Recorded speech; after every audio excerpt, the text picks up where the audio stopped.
My name is Eva Kormaníková.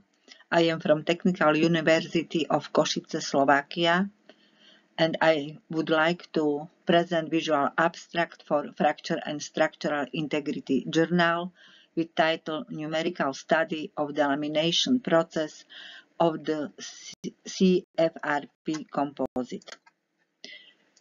A multi-layer laminate finite element model has been introduced, which includes cohesive interface model based on fracture and contact mechanics. Contour plot of Z displacement you can see in this slide.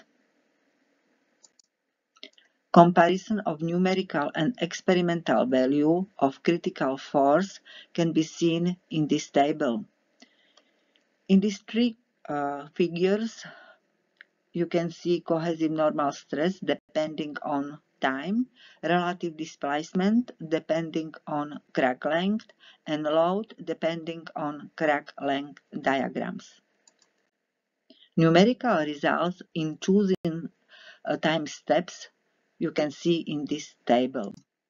Conclusion: maximum of load obtained from load displacement diagram is 80.87 Newton.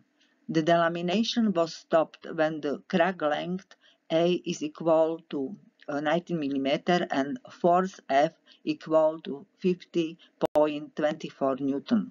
The numerical example illustrates the effectiveness of the proposed model.